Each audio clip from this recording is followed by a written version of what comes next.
Tonight, farewell possums. The late Barry Humphries given one final curtain call in a star-studded memorial service at the Sydney Opera House.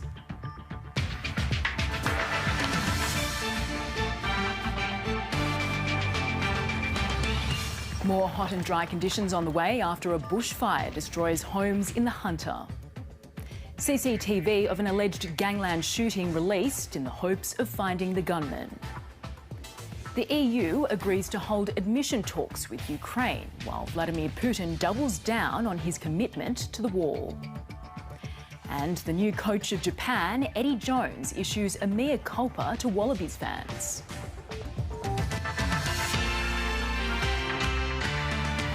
Good evening, Lydia Feng with ABC News.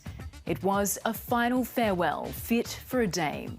Politicians, pop stars, comedians and kings have all shared stories of Barry Humphries' comedic genius during his state memorial service at the Sydney Opera House. 8 months after his passing, the man who brought Dame Edna to life has been remembered for his wit, curiosity and passion for the arts. Our reporter, Penny Timms, was there. It couldn't begin any other way. Hello, possums. Yes, it's me, Dame Edna, and aren't I looking gorgeous? With a nod to Barry Humphries' notorious alter egos. I thought, what if Jonah's wearing an identical frock? There were tributes from musicians, media moguls and even members of the royal family. The Arts Minister delivering this message on behalf of the King. I suspect that all those who appeared on stage or on TV with Barry's Dame Edna, or who found her appearing at the back of the royal box, will have shared that unique sensation where fear and fun combine. They've found me a better seat. Barry Humphries lived to make people laugh, with his eccentric characters often standing in stark contrast to one another, representative, apparently, of Australia's own House of Parliament. If Dame Edna represented the refinement, the consideration and the style of the upper house, Celeste was, without doubt, the lower house. Behind the scenes, he provided a blueprint for comics. Asking a comedian to improvise a comedy show is like asking a magician to do real magic. And Barry Humphries had real magic, and it never went away. His appeal and impact illustrated by the dignitaries and fans who turned out at the Sydney Opera House. Time also to reflect on Barry Humphries, the man, father and advocate for sobriety. His was a life in 2 acts, the chaos of addiction and then from the 70s onwards, his sobriety. He was enormously proud of it, and he regarded it as his greatest achievement. Throughout the service, there have been many references to Barry Humphries' distaste for political correctness, a stance that sometimes landed him in trouble, most recently for controversial comments made against people who are transgender. But for his fans, it was his willingness to push boundaries that made him so appealing.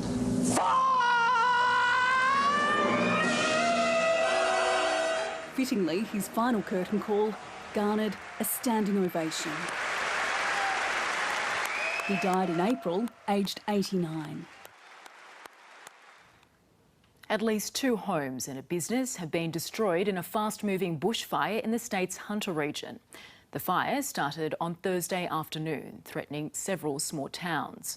Firefighters have spent today performing hazard reductions, with more dry and hot conditions expected tomorrow. It was the present Brian Teasdale never asked for. His tyre shop in Weston destroyed on his birthday. Worked pretty hard to get this business where it is, we come from nothing. The bushfire broke out on Thursday afternoon in the Hunter Valley and has razed more than 600 hectares of land. We have seen the loss of some property, Teasdale Tyres as one of them, and we have some confirmed reports of a couple of structures that are lost. This property was home to a family of 6. An online campaign has raised thousands of dollars for them in less than a day. The tyre shop's neighbour was more fortunate. Run up to the house, get the dogs out, try and find where they were and get them out, and kids just screaming and You know, just pretty horrendous it was. Cessnock Fireys did an absolutely amazing job. If it wasn't for them, our house would be gone, that's for sure. Today's calmer conditions are expected to be short-lived, with firefighters now preparing for hot and windy weather tomorrow. Tomorrow is highlighted as being a total fire ban with similar conditions as yesterday, which is obviously a concern to us as we've got fire in the landscape. But amongst the loss, there's also relief. I said to my wife this morning, I said, look, the tears have been a different colour today if someone was killed or hurt, so, you know, we can thank God for that. We'll go again at some stage, I'm sure. I hope. Hope is still there through the heartache. Romy Stevens, ABC News, Western. Police have released security vision of the moments directly before and after a double murder in Sydney's west. Salim Humphries and his father Tufik were shot dead on a suburban street in front of their neighbours. Police have made the vision public in the hope it will help them catch the gunman and his getaway driver. Just before 9 a.m. on October 20, 2021, Salim Humphries and his father Tufik got into their red ute at their Guildford home, unaware of the people waiting in the silver SUV. Armed with a gun, a hooded man jumps out and runs over to the ute, where he slips over. So determined that he fell over, got up and had time still to shoot them. In full view of neighbours, including a child, the gunman fires multiple shots at the pair through the driver's side window. He then runs back to the getaway car, but they stop again, firing more shots into the ute before speeding off. It was an atrocious act. It was a barbaric and brazen murder. Police say Salim was involved with the Sydney underworld, but his father wasn't. They allege their assassination was part of a joint criminal enterprise. While they've already charged 4 other men over the crime, they are yet to find the gunman and his driver. It's about providing that identification to us, but also providing answers to the family who have been waiting for over 2 years to get those answers of who actually did pull the trigger. Anyone who recognises the men or witnessed the shooting is urged to come forward. Leah Harris, ABC News, Sydney. The journalist Lisa Wilkinson has taken the stand for a second day in the Bruce Lehrmann defamation case. She's being sued along with Network 10 over an interview during which Brittany Higgins first alleged she was raped at Parliament House. Elizabeth Byrne is following the case. It was a bombshell interview, but Bruce Lehrmann's trial over the alleged rape was ultimately abandoned, with no findings against him. Now his lawyers have gone after those who brought the allegation to light, accusing them of burying anything that cast doubt on Brittany Higgins' account. Central to today's cross-examination of Lisa Wilkinson was a text message she fired off to her producer during question time in Parliament on the day the story surfaced. Penny Wong magnificent, Reynolds lying through her teeth. Mr Lehrmann's lawyer Matthew Richardson suggested the message showed Ms Wilkinson had believed Ms Higgins' story, regardless of the evidence. You could not be objective, I suggest, in terms of making a fair assessment of the evidence. Mr Richardson also accused the program of burying the government's official response and suggesting Ms Wilkinson should have challenged a comment by Ms Higgins that her former boss, Michaelia Cash, had suggested she suck it up when she said she felt panicky coming into Parliament each day. It's cartoonish villainy, isn't it, the way that it's portrayed there? Ms Wilkinson said she couldn't say if it was true because she wasn't there, but added, I think a lot of women over the years who work in politics have been told to suck up situations, Mr Richardson, so I think it is possible that those words were spoken. Later, she was shown an abridged quote suggesting security staff had not looked in on Ms Higgins, when she had stated they had. That's very poor journalism, isn't it, to conceal that? I'm disappointed to see that, Ms Wilkinson conceded. One thing revealed today was that a tape of a conversation between Brittany Higgins' lawyer Leon Swire, her fiancé and a friend, which emerged on Sky News earlier in the week, won't now be tendered as evidence. The case will continue on Monday. Elizabeth Byrne, ABC News. Australia's plans to acquire nuclear-powered submarines have taken a major step forward, with critical legislation passing the US Congress. Supporters of the deal have pushed back on concerns it could be scrapped or changed by a future US president. This is a 5-minute vote. After months of wrangling, a convincing endorsement from the House of Representatives. On this vote, the yeas are 310, the nays are 118. The AUKUS legislation was bundled together with a broader defence package and allows the sale of at least 3 Virginia-class submarines from the early 2030s before locally made subs are built. This is a historic achievement. It's the first time in American history that there has been the authorisation of a sale of a nuclear-powered submarine to another country. The legislation also paves the way for Australian defence contractors to train in the US and enables the Australian government to make a payment of $3 billion to speed up construction at American shipyards. The payment profile is now being developed with the US Navy. We can hardly expect the US to provide Virginia-class submarines to us unless they uplift their industrial base. Overall, the AUKUS project is expected to cost up to $368 billion over 3 decades. The legislation makes clear that whoever is in the White House by the time the subs are transferred would have to certify that it's still in line with America's foreign policy interests and wouldn't undermine its own submarine capability. That's prompted questions as to whether a future president could back out of the deal. Whatever president that might be would face tremendous blowback in terms of trying to undo what we've accomplished here today. What we've seen is legislation that permits a possible future sale, but it's got so many get-out-of-jail-free cards for the United States that it's hardly worth the paper it's written on for Australian purposes. The task ahead of the current president to sign the laws now on the way to his desk. Jade McMillan, ABC News, Washington. Israel has deepened its ground incursion in southern Gaza as it warns the war with Hamas could last several more months. Local firms say internet and power services have been cut again for the 6th time during this war. In the north, the IDF says it's focusing on detaining suspected Hamas militants, releasing this video that they say shows men surrendering their weapons outside a hospital. The US National Security Advisor travelled to the region to meet with leaders about the direction of the war, as its government continues to urge Israel to minimise civilian deaths. He did talk about possible transitioning from what we would call high-intensity operations, which is what we're seeing them do now, to lower-intensity operations sometime, in the near future. But I don't want to put a timestamp on it. In a surprise move, the European Union has decided to open membership negotiations with Ukraine, a decision its president is hailing as a major victory. But hours earlier, Vladimir Putin doubled down on his commitment to the war, telling a marathon news conference there will only be peace when Russia achieves its goals. It was the Russian president's end-of-year televised news conference, and the first time foreign media were allowed in since Russia invaded Ukraine.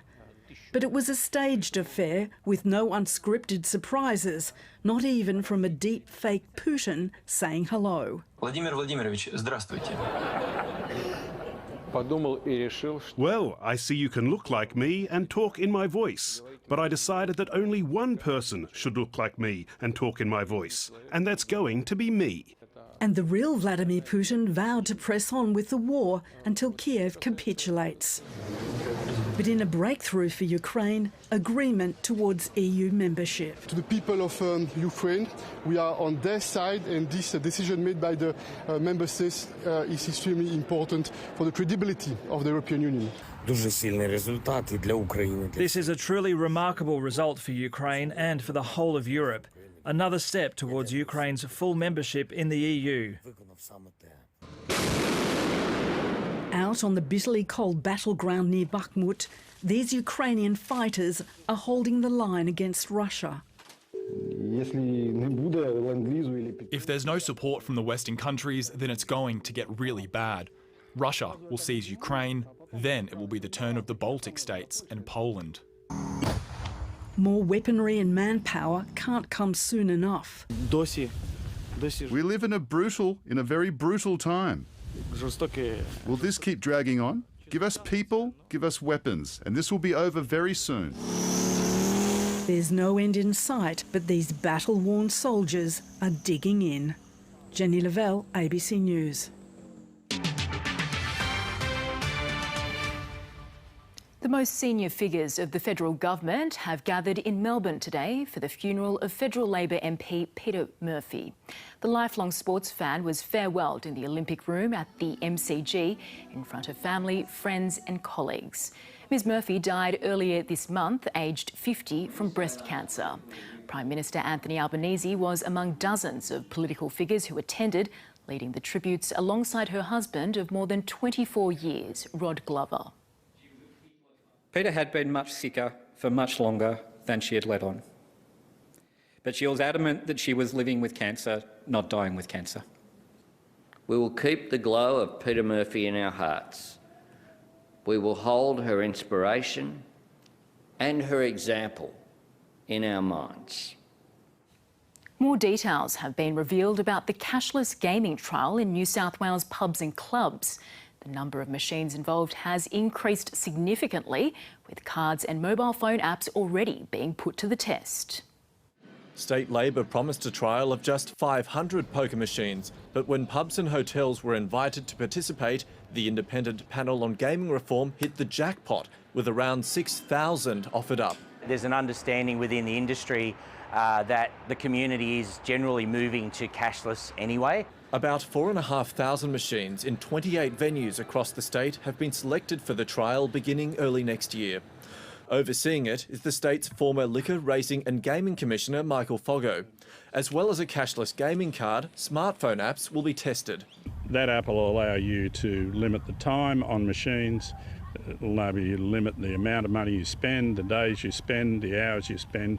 He says players will be able to choose their limit, but harm reduction advocates want limits mandated. Wesley Mission is advocating for loss limits of $100 a day, $500 a week and $5,000 per year. Trials have already been completed at 2 venues, including Club York in Sydney's CBD. They've been testing the technology itself, whereas the upcoming trial will look at the effects on human behaviour.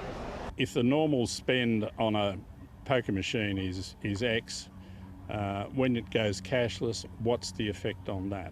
A mandatory cashless gaming card was recommended last year by the state's Crime Commission to curb money laundering. This government has to move quickly on a cashless gaming system. The panel has been given until next November to report its findings to the government. Alexander Lewis, ABC News, Sydney.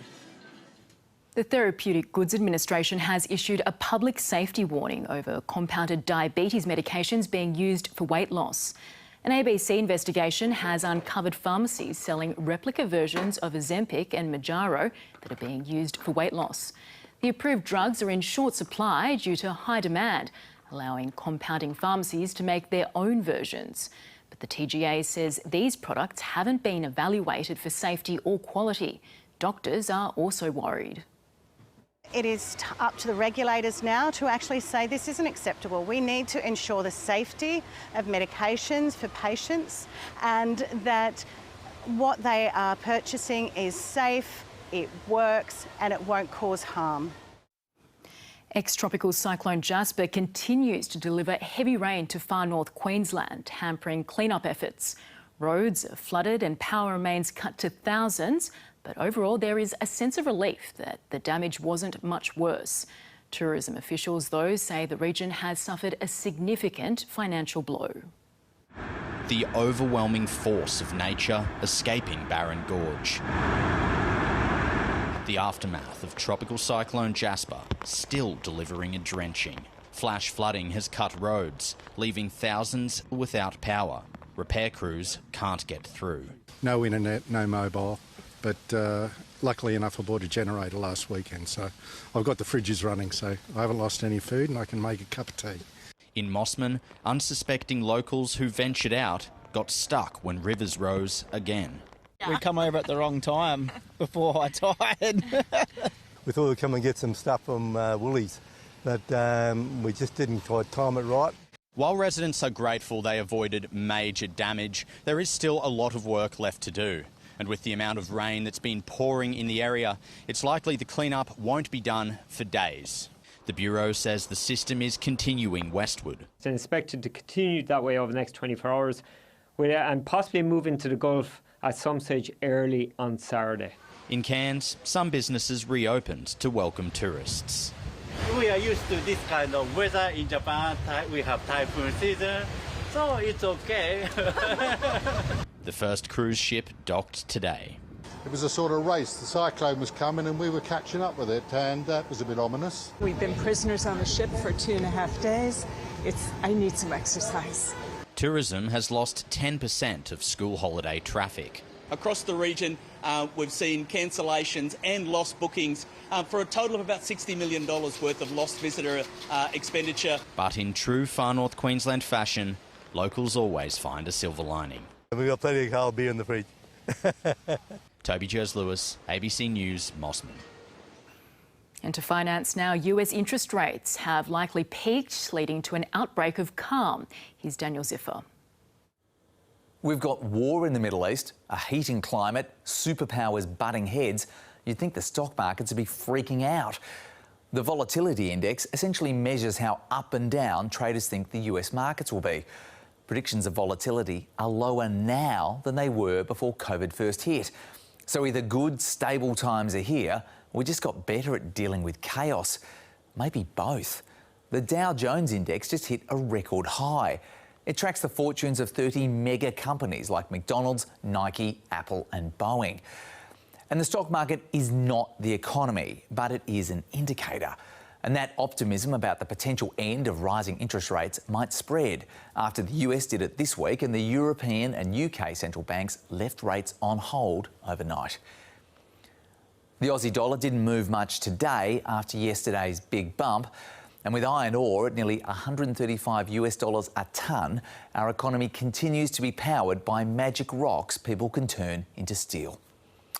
Our market buoyant, particularly for the three stocks that comprise most of it: CSL, Commonwealth Bank and BHP. Our energy market operator, AEMO, has a new report about where we'll be getting the juice for our national electricity market. The market doesn't include the NT or WA, so apologies, but this is what it looks like for most of us. You can see the forecast speedy decline of coal because the cost of producing power through renewables is cheaper than burning dead dinosaur dirt. AEMO thinks they'll be shut in 15 years, earlier than previously thought. Necessary, but a hard switch in communities built on the back of powering the nation. And that's finance. Australia opener David Warner says his century celebration in Perth was a direct message to his detractors. His innings and 90 from Mitch Marsh helped Australia to 487, while Pakistani debutant Amir Jamal showed his potential with 6 wickets. It was an innings full of flourish and class. David Warner rolling back the years with a brilliant 164 on day one, sending a clear message to his detractors, not just Mitchell Johnson. A nice little quiet shush. It's anyone who wants to write stories about me and, you know, trying to use headlines, get headlines, that stuff doesn't bother me. It's just the fact that I have to go out there, do what I have to do, and I'm allowed to celebrate how I want. His innings set the groundwork for Australia, which started day 2 with 346 on the board. Mitch Marsh wasting no time moving things along. With this pace, you can't bowl there. The all-rounder bludgeoning his way to a home half-century in front of family. Pakistan needed a lift and Amir Jamal delivered. Got him! And it's an absolute beauty as well. Claiming Alex Carey and Mitch Starc in quick succession on his way to a 6-wicket haul on debut. After the lunch break, Marsh fell 10 runs short of a century. Bowled first ball. Australia losing its last 5 wickets for 76, bowled out for 487. Pakistan started with purpose, seeing off the quicks while offering a few chances. But the introduction of Nathan Lyon in the 11th upset their rhythm. Oh, it's past the edge. The openers remained resolute, however, Abdullah Shafiq taking his scoring opportunities as they settled in to slowly erode Australia's first innings advantage. Tom Wildey, ABC News. The former Wallabies coach Eddie Jones has admitted to talking with Japanese recruiters during the World Cup, but insists it wasn't an interview. The Wallabies' disastrous World Cup campaign was dominated by stories that Jones had been interviewing for the Japanese top job. He's since resigned from the Wallabies position. Yesterday, he was unveiled as the new Japan coach, 8 years after a previous stint with the team. Eddie Jones says he shared his experiences with a recruitment agency but wasn't formally interviewed until December. I feel terrible about the results at Australia because I wanted to go back and change Australia. So I feel terrible, mate, yeah, but I don't feel any guilt at all about this process. Star jockey Jamie Carr has been cleared of bringing horse racing into disrepute after an incident involving white powder. Carr had pleaded not guilty to a charge of conduct prejudicial to the image of racing after a video showed the 28-year-old separating the powder on a plate during a gathering in her home in June. A racing tribunal today found while Carr's behaviour may have been immature and reckless, she didn't know the video was being captured or that it would be sent to another person. Stablehand Ruby McIntyre, who recorded the footage and passed on the images, has been found guilty of the same charge. And to the weather, and Tom, the current heatwave will linger for another few days. Yeah, Lydia, it is not over yet. And while Sydney today was cooler due to easterly winds, this afternoon's maximum was still 3 above normal at 28. Penrith reached 32. Now, the top of the mountains peaked at 29. That was 6 above average, and that was due to a westerly returning to the ranges this afternoon. Today extends the run of above-average summer days to 15 for Sydney, and we still have another 4 on the forecast before cooler weather finally arrives from about Wednesday. Now, this morning's minimums were as much as 6 above average for the north, but fell to more comfortable levels across the south.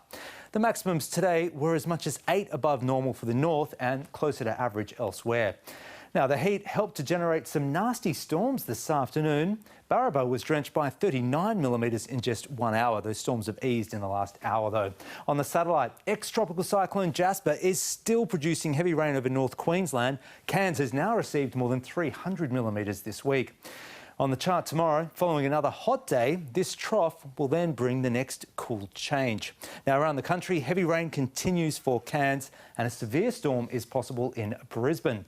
The combination of heat and dry westerly winds will cause extreme fire dangers tomorrow from the Sydney region right up to the northern ranges. That's as temperatures climb well into the 30s across the north and the east. Now, there's the southerly. It's a slow-moving one. It will shift from Bega at sunrise to about Newcastle by about midnight. For the northeast then tomorrow, a warm to hot day, 36 for Newcastle, sunny across the south and the west, slight chance of storms for the mid-north coast, grading to a medium risk up near the Queensland border. For the southeast, a medium chance of showers on the south coast where the cool change will arrive in the morning. There's a slight chance of late showers for the Illawarra where the cool change will arrive in the afternoon. To the west, warm and mostly sunny for the south, but yet another hot day for the north, 39 degrees in Narrabri and Moree. On the waters, winds from 15 to 25 knots tomorrow and seas averaging 1 to 2 metres. Now for Sydney, well, the heat is on once again, a low of 20, then hot westerly winds, sending the top to 35 in the city and up to 38 in the outer west. Now, a sea breeze is likely on the coast in the afternoon, 29 for Bondi. That's ahead of a southerly change which should reach Sydney at around 8 p.m. The sun will rise at 5:38, it's setting at 8:04. And ahead, partly cloudy on Sunday. There's the slight chance of a shower, 27 to 29. It's warm Monday, 29 to 35 degrees, then hot Tuesday with showers and storms. That's before a cooler and showery weather really sets in the lead up to Christmas. But what about Christmas Day? Well, it's still 10 days out, but for a special day, I'm willing to stick my neck out and make a forecast. Now, currently, modelling indicates a relatively humid day, not too hot, and there is the chance of showers. I'm going for 24 in Sydney, 27 in Penrith, but of course, I'll update that forecast next week, Lydia. Thanks, Tom, and that's all from ABC News. Enjoy the rest of your evening.